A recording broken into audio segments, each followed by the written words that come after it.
So today I'm going to briefly show you how to replace the battery mechanism on this Acctim clock. So actually, as you see, it's working perfectly well now, but that's because I've already done it. Anyway, I cheated a bit. But the first thing really is to change the battery for a fresh battery and see whether that makes the clock go. If it does, job done. And sometimes that is as simple as it needs be.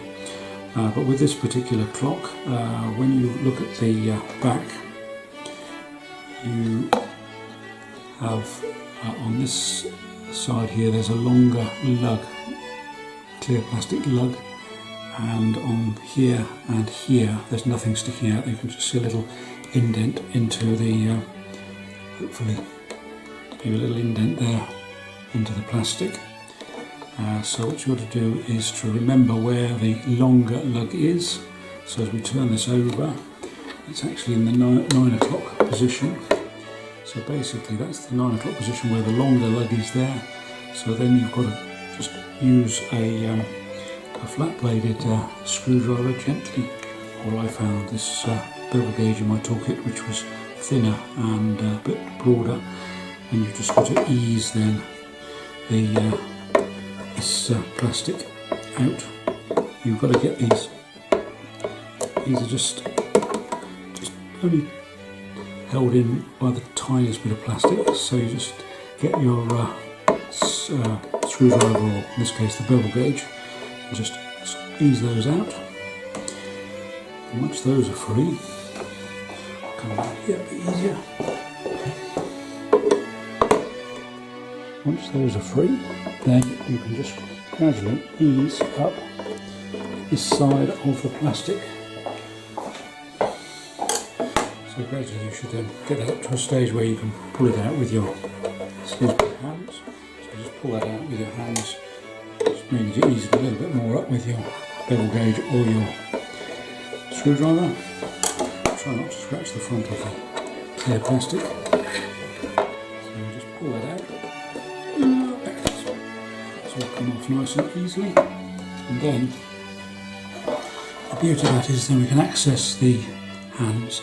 So what we do then is carefully pull those off as it's working. I'm not going to do that this time. Just pull those off and make sure you remember the order of them, so then you can put them back on when you've got your new mechanism. So I'm just going to turn that over now.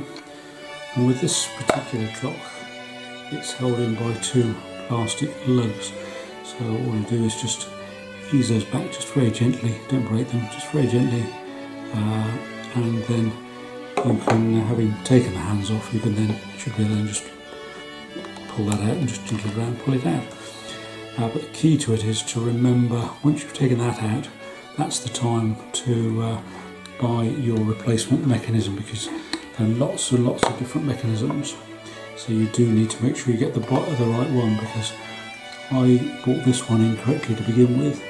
It's got a very long spin light, and the one I actually wanted was this one, which has a very short 8mm spin light. So make sure you get the correct battery operated, whatever you call it, thing that makes it work, motor, whatever, because as I say they do vary, and that's more for a thicker type of material, whereas this is only like a sort of thinnish plastic sheet on this particular clock. But if you look on Amazon, they've got endless different varieties of these mechanisms, and the hands. The hands you can usually, unless they're very decorative, you can usually, these flatter hands you can cut down to the appropriate length, but just make sure you get the measurements correct when you're ordering them. But at least with Amazon they are very good, so if you do make a mistake, they will take them back without any query and refund you, and you can just go back and order them again. But as I say, the key to it is to measuring the length of the spindle, and this is one of those occasions where length is important. So that's the way to do it. And once you've got your new mechanism, put it all back together in a reverse order, finishing off with your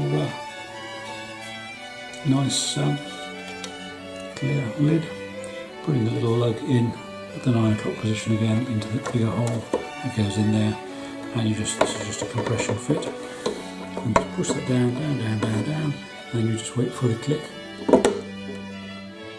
which there isn't one on this occasion.